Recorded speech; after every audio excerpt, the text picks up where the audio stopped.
Today's project is a 1994 Ford Bronco. I discovered fluid dripping from the firewall on the driver's side.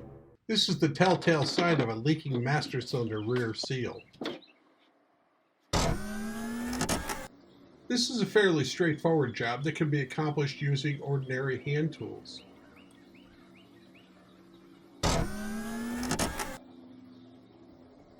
There is one exception, however, the use of flare nut tubing wrenches to disconnect the brake lines.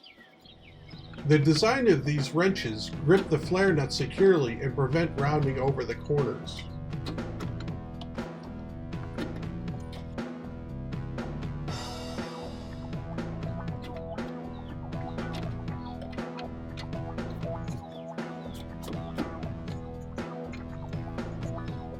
After loosening both brake lines and moving them gently out of the way, remove the brake pressure switch by squeezing the tabs firmly. It's much easier to remove the large vacuum line with the check valve still connected. I'm using a deep well socket and a 6-inch extension to remove the nut from the brake tubing bracket.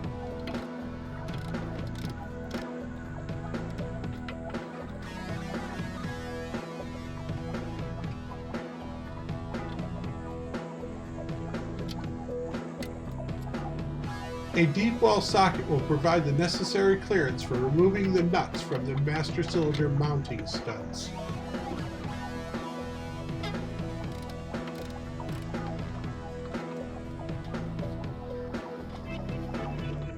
Urlauber im Hubschrauber über New York. Perspektivenwechsel für viel Geld. Doch.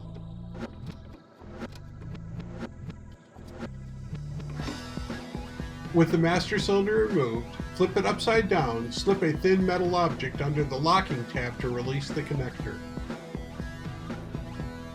The corrosive properties of brake fluid will damage paint and destroy the seals of the brake booster. Remove the hairpin and slide the brake switch from the brake pedal. Now the fun begins. Remove the 4 nuts that mount the brake booster.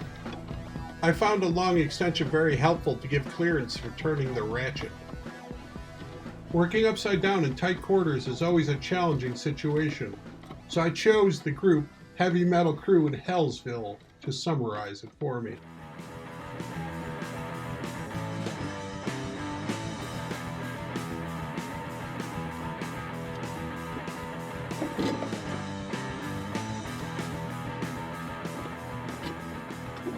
For work in tight quarters, these are the tools I used. The hairpin and the 2 bushings are for the brake light switch. When a master cylinder leaks from the rear seal, the brake booster will be damaged and will fail shortly after.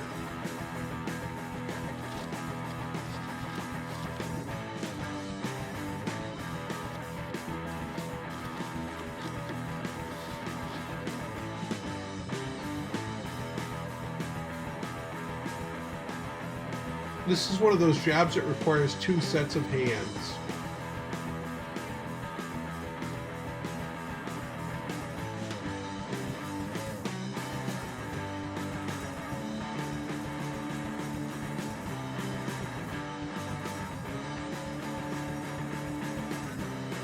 If you attach the Heim joint to the brake pedal, this will allow you to pull the studs into position and attach the nuts.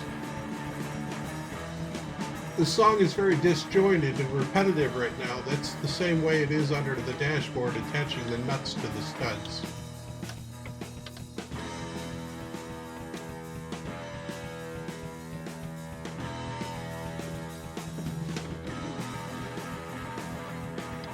Snug the nuts and then apply 13 to 24 foot-pounds of torque. Reinstall the bushings, the switch, and the hairpin on the brake pedal. Cycle the brake pedal through and make sure it operates smoothly. Carefully drain the brake fluid out of the brake master cylinder so it can be returned for a core exchange.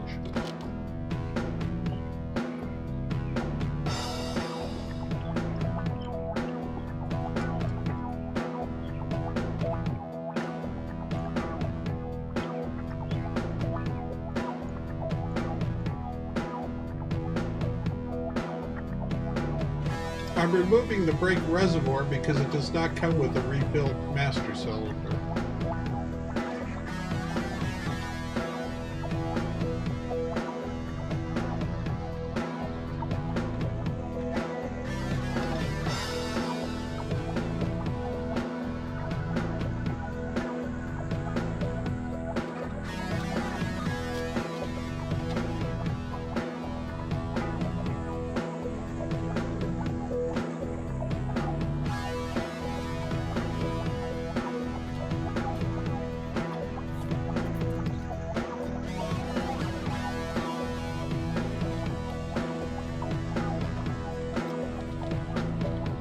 Depending on the manufacturer, some parts must be swapped from the old master cylinder to the new one. Perspektivenwechsel für viel Geld. Doch.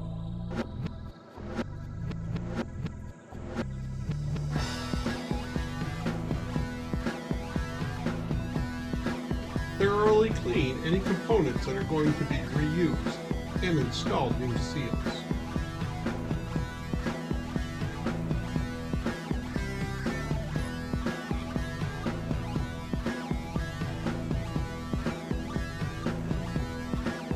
All seals are lubricated with new brake fluid.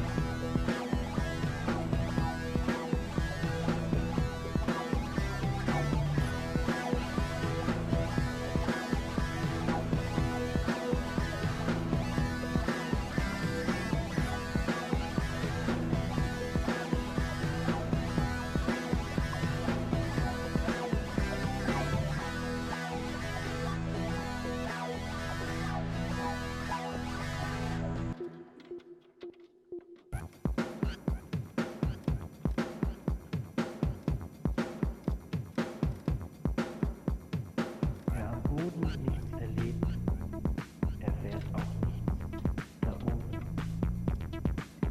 Bleibt mir bloß gestohlen, ihr Urlauber da oben.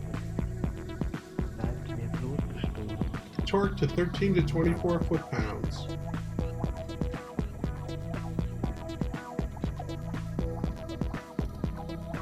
Torque to 13 to 24 foot-pounds. It's best to tighten all fittings after the master cylinder is mounted and torqued. Reconnect the brake fluid level sensor.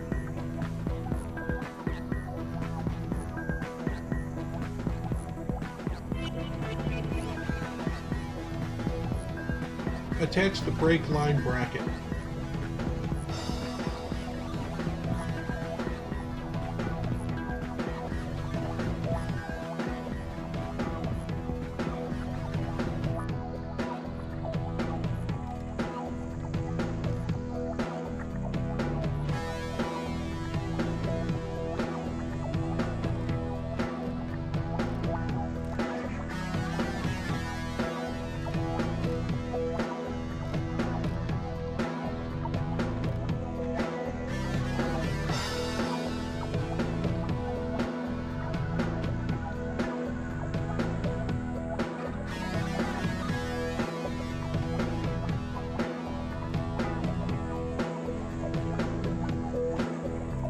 And torque the nut to 13 to 24 foot-pounds.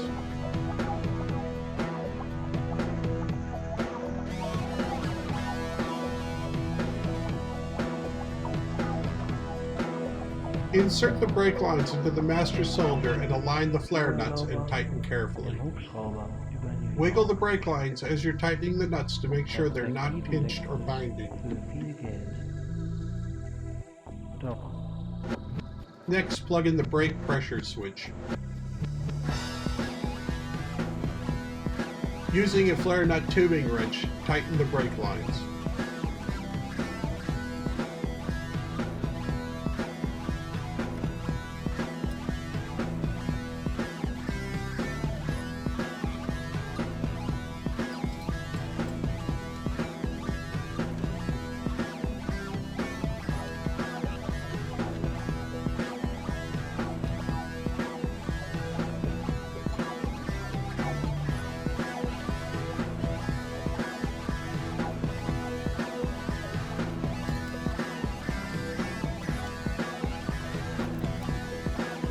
Loosen the hose clamp with pliers and remove the old check valve.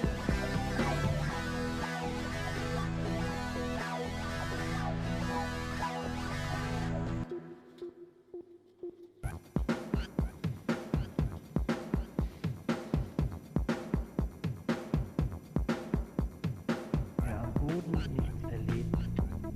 Er fährt auch nicht da oben. Fill the master cylinder reservoir with DOT4 brake fluid. Ihr Urlauber da oben. Bleibt mir bloß gestohlen. Ihr Urlauber.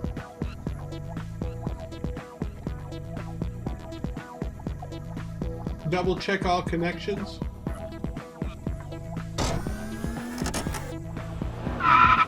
Be sure to bleed the brakes to remove any air from the system.